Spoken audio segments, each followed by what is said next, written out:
But today we got a great guest joining me in the studio. Big shout outs to you, Shada Bennbaia, who's a mechanical engineer, researcher, and also qualified to the finals in the 14th edition of Stars of Science.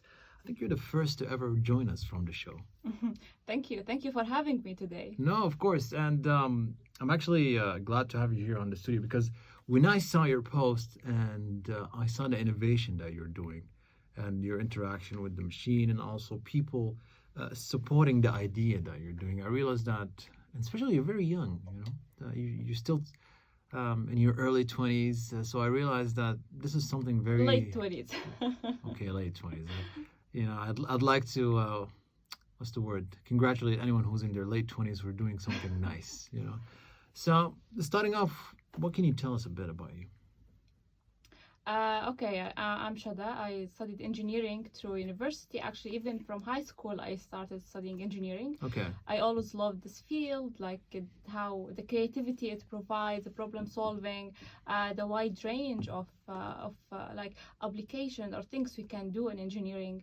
Even in the university, you always have the chance to choose different projects, build the prototypes, experience, learning new skills, not only depending on the courses. So this is something I always enjoyed. And this is, I think, something like a major part of me is enjoying solving problems and building solutions and building new things. And this is what led me lately to participate in Stars of Science. That's very interesting because when I was looking at, doing a little research about you, I realized that it's also before university you started doing it. Like you were studying a bit of engineering also in high school. Some of the technicalities you've learned Yeah, because in Libya at the time we have the high school is you need to choose like your major from high school. Yeah. It's either like life science or like engineering sciences, like political, media. So this like maybe it's little hard to choose, know the thing that you will do for the rest of your life. Yeah. From very young age, but I found it very interesting because you get to learn like electric circuits, material science. Nice. I study dynamics, statics, statistics, and all of these things. So it's difficult for sure. Oh yeah. Yeah, it wasn't easy. I've seen the engineer department in QU. These kids are having a hard time, and they're always busy. They're always doing stuff. Yeah. They weren't really like other departments where they get more time to just enjoy some of the university life. Yeah. So I can tell what really goes through there. But that must have gave you some sort of a push when you came to university. You already at least had some basics or some knowledge in comparison to other students who were there. Was that always helpful? I think it was helpful, but not like a major change or a major difference. Yeah. I already have like, let's say, a good background, but choosing a major even at the university, especially the choices is a little limited. We don't have a wide range of choices. So the choice or the major I chose was like, the thing that I be more free. I can do different things. That's why in the bachelor's I choose industrial.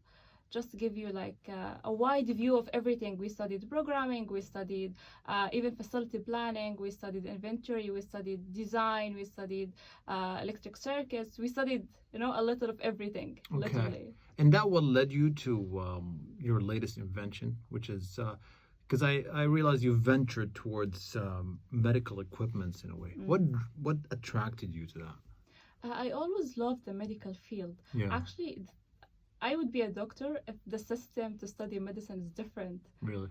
Right, because it's really like depends in memorizing, and the system how to be a doctor is not for me. I cannot do that.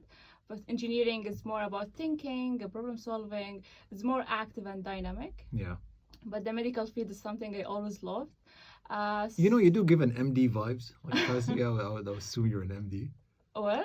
If I see you, I would assume you're an MD, you're a medical doctor. You give that vibes, you know what I mean? A lot of people telling me that. I'm telling you, I'm serious. Especially my father is a doctor. Okay. So a lot of people thinking that, okay, I'm also following his footsteps and being a doctor. Okay. Yeah. But you took a different path. But it's a really great one. I want to talk about your experience with Stars of Science. This is their 14th edition. Yeah. What can you tell us? What's the experience like? It's amazing. I mean, the program itself, it's the 14 seasons, and I've been watching it since season one. Really? Yeah, like I You're a used to watch fan, huh? cartoon and then Space Tune and then Stars of Science. It was really interesting. It's very different. Like nothing till now, not even in the Arab world, but like in the world similar or like provides or do what Stars of Science do.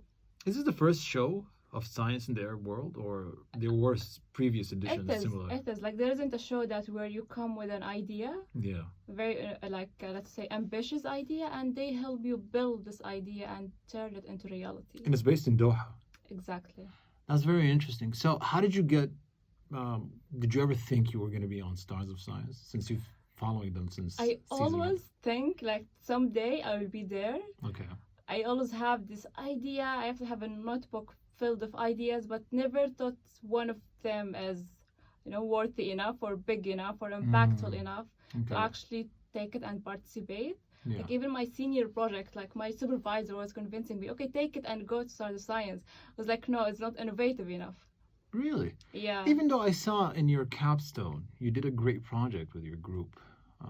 What was it? The hand? Yeah, it was a myoelectric prosthetic hand. Yeah. It's like a hand for amputees that activated or work with muscle contraction from the residual Yeah.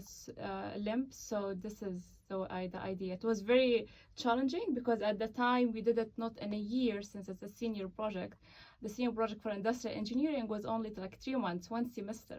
Really? So we had to start from literally literature review to a functional prototype. That's very tight. In 3 months, you were able to do that. Yeah. Oh, wow. So, going back to the experience with Stars of Science, so what gave you the push to apply and actually give in your idea? Why this specific idea, your innovation, which we want to talk about it in a bit. So, why did you feel like this is the right one that's going to get you to Stars of Science? And you made it to the finals with it. So tell us a bit about that.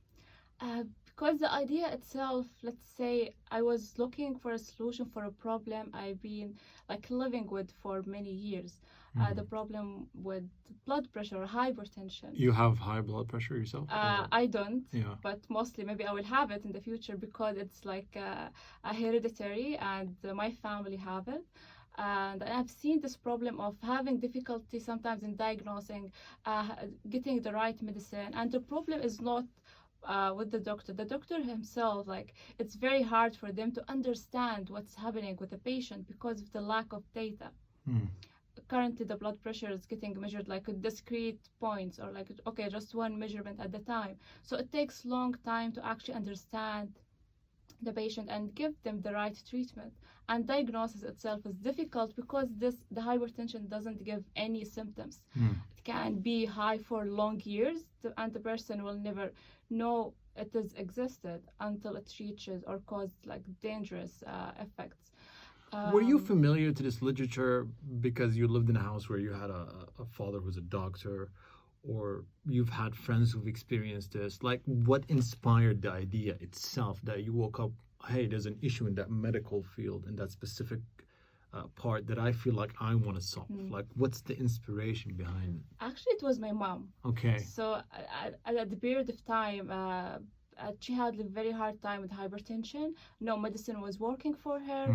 The doctors couldn't understand why it's getting high all of a sudden without any reasons. So for a long time, I've seen this struggle, and I've seen that it's very hard to get the data for blood pressure, like say while she's sleeping, while she's working, why sometimes it gets very high, and why she get like this very like she reached a very bad condition. And the let's say the medicine is existing, it's there, the treatment is existing, but finding the right treatment was very hard. So this was like the problem that let me go and do research and finding, okay, why this is the case right now, what is the existing technology, why it's very old and it's not changing, even though the scientific advancement is amazing. You see the research, you find the technology is reaching a very advanced level, but in the clinical practice, it's very, let's say the medical field in general is very, like hesitant with the new technology. I understand because it is a responsibility, but they don't really easily adapt like new technology or AI or these things. So this is what led me to do the research and looking for every available technology and seeing, okay, what is blood pressure, how's the artery work, how's the blood pumping, how's the heart pumping the blood, and here where the mechanical side actually interfered with the project. Like just seeing the human body as a machine, not just like something very complicated, trying to simplify the equation. And from here I started, getting the So idea. wait, that was more of an issue or more of a support to the idea, the mechanical side, when you were trying to understand the body anatomy and also the issue within where you wanted to design in a way? Let's say it was like the inspiration of the idea. Okay. Once I see like, let's say, the blood or the artery as like pipes, because I used to work with like pipes and pressure in the oil and gas industry. Like for some time I worked in this field, so I thought, okay, let me think about it in different perspective. Is it more of a humane perspective in a way? Yeah, so like if I know the characteristics of these like arteries and how the blood is going through them and the dynamics of how the heart is pumping the blood and every information I can get, maybe I can estimate or maybe I can get the blood pressure in a different way, and I get it literally like beat to beat. For at each beat I measure the blood pressure and I inform the patient and collect more informative data. So this is how it started. Okay, that must have been a very rough ride for you. Actually, like I stayed for like more than 2 years working on it in silent. Yeah, there's no doubt in that. Definitely, I said there's no doubt in that. It definitely took you a while from your conversation. I want to get into that more. Just a quick break, and we're coming back. We're spinning this one, Armin van Buren, for you. Feel again. Of course, you can be a part of the show if you have any questions for our guest. You can hit us a text on the number 92627 or 55975666. Stick halfway through the second hour of the show on 97.5 FM, broadcasting to you live from Doha, Qatar with me, Ahmed Shaheen. You gotta love it. One of the latest by Armin van Buren, titled Feel Again. We do got a couple of great tracks coming up your way, but we're still enjoying the conversation with Shada Bennbaia, who's joining me today in the studio. One of the finalists in the show, The Stars of Science, and we're talking about her innovation and also the challenges and also the experience of being in the show Stars of Science. So earlier we were talking about your innovation, and we didn't actually announce the name of it. We didn't even give more of a detailed idea of what the innovation is exactly. So maybe we can start off from there. So what is your invention called, and what does it do? What's the benefits of the invention? So the name is Pulsate. Okay. It comes from pulse, because the technology I'm using is pulsing, and I'm measuring the heart pulse. So this was the inspiration of the name. And what it does is like a wearable device. It's like with a wristband or a watch that measures the blood pressure through detecting the skin motion of the artery. Like when you measure the pulse from your wrist. Okay. So this is the location of the device, and this is what I'm detecting and where I'm collecting the data. And so once I'm collecting the data, it goes through like a lot of processing and machine learning and translating to continuous blood pressure measurement with blood pressure wave. So this wave is actually, I can say, like the strength point or the something that really doesn't exist at all in the market. So what I'm giving is a more inclusive information data about how the dynamics of the heart beating. I mean, how it's the blood reaching the artery and how it's reaching the organs. So this is what the blood pressure waveform provide. A lot of data, and there's a lot of research, actually very new research, is trying to analyze this waveform and getting information from it, because currently it's only available in ICUs and in during surgeries. Because it requires to be invasive, and anything invasive have some complications with it. So that's why it's not really common. So this is what I'm trying to do. So it's a wearable device that gives you continuous blood pressure measuring and records. So when it comes to the device itself, what's the accuracy rate for it?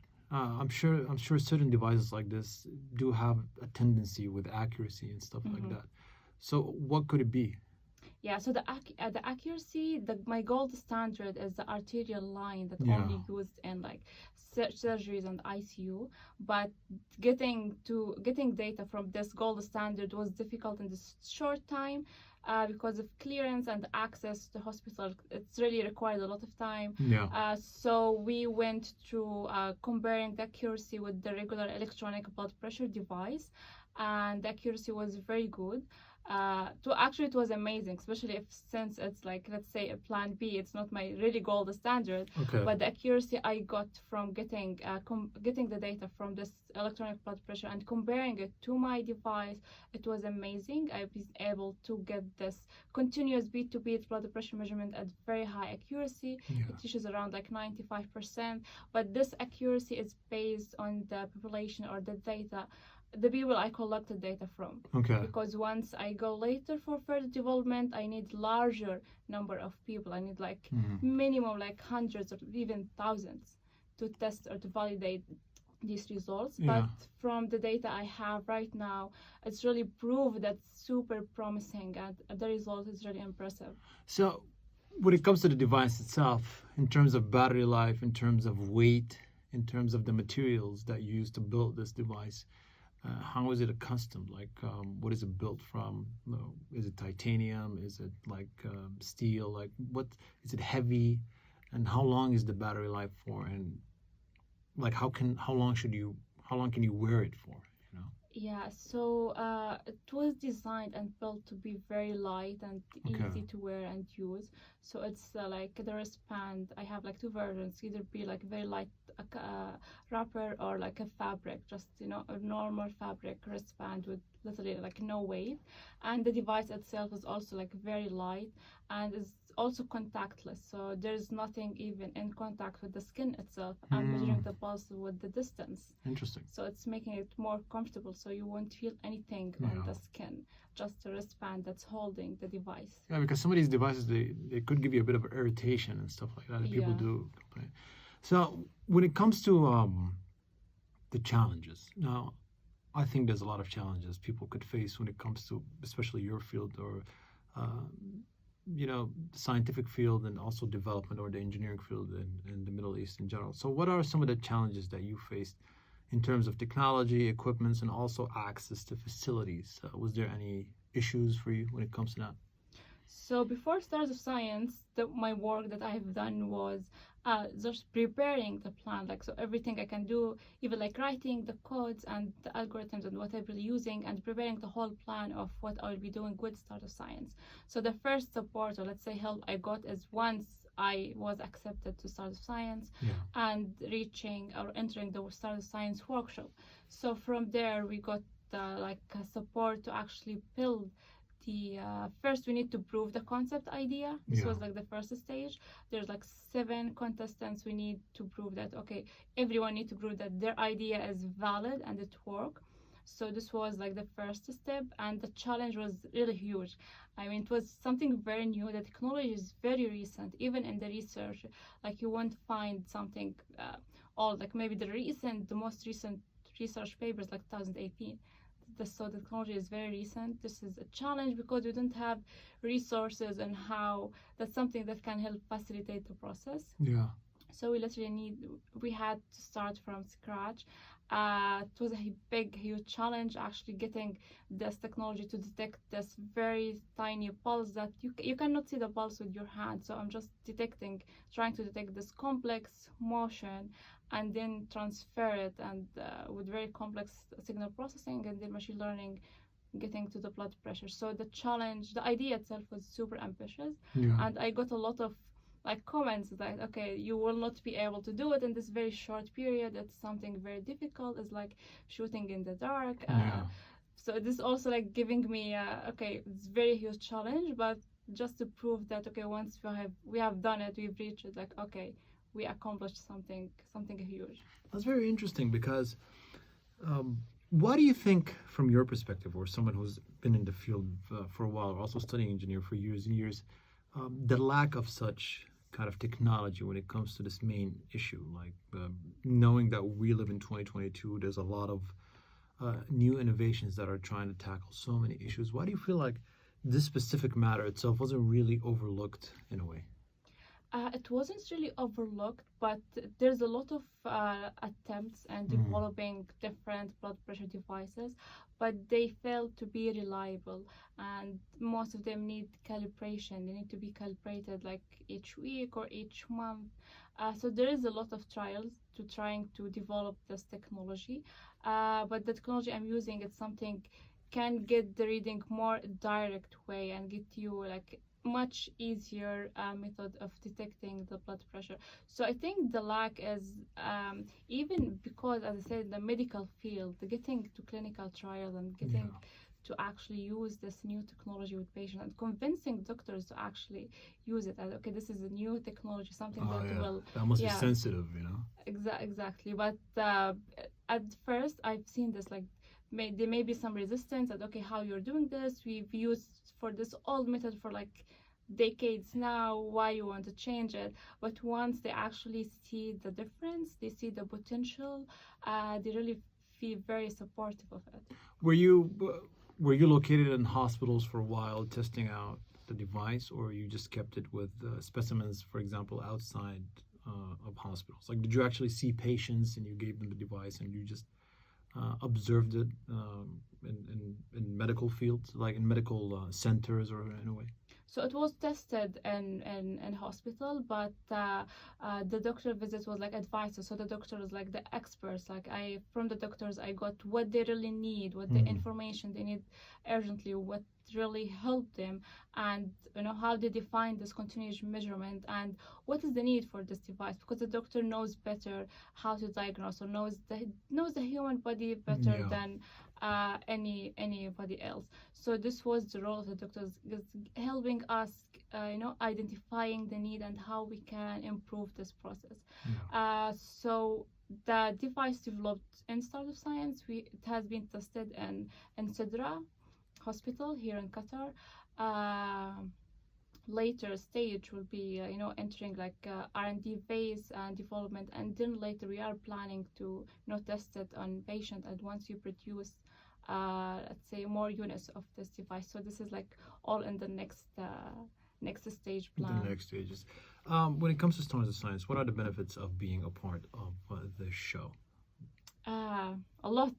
Okay. A lot of benefit. It's really a real opportunity that anyone who have an idea or have an ambition and want to solve a problem in a very innovative way, like Start of Science is really the right place to start with. It is the strongest start anyone can have to develop their product. So what Start of Science do is helping you, as I said, like transforming your idea to reality.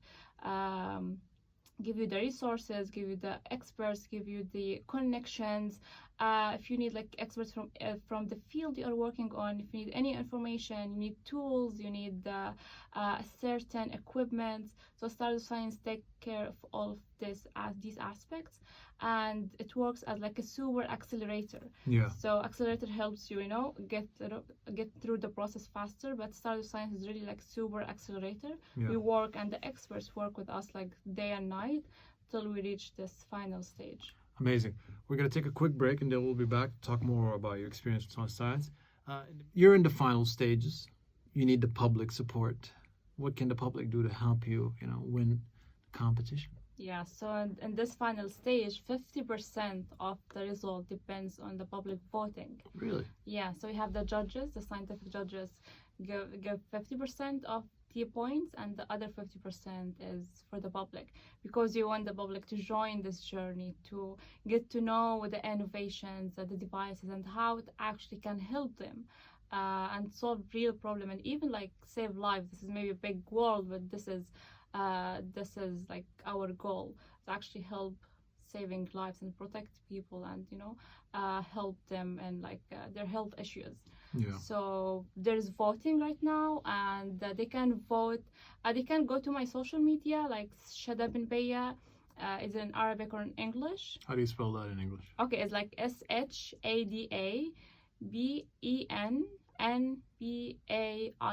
Okay. It's like Shada Bennbaia. Yeah. So they can find the voting link in my bio. They can go there, They can vote, choose my name. The voting is very simple and easy. They just need to enter their email, and there's like a verification or validation email will be sent for them in their inbox. They need to go to their inbox once they vote and just click this link to validate it. Are you the only one, who's from Qatar, who grew up in Qatar, in this latest edition? Yes. Okay. So no, actually, when the seven Stars of Science who actually entered the workshop, there's one who's living here in Qatar, the Moroccan. He's also like doing great, and even he left us in the early stage, but he's continuing his project, and mashallah, he's doing great work. And also there we have a Qatari guy, Abdullah al-Mirri. He's also like have very great invention, but sadly, this is the competition, there's rules. So he actually left us last week. So currently, yes, I'm the only one who's representing Qatar also in a way. Okay, well, for those who's listening, you got to support those from your local hometown. So you heard her. Go give her a follow and also a vote. I didn't vote yet, so I'll give you a vote. You have to vote now. So after the show, I'll definitely give you my voice. Yeah.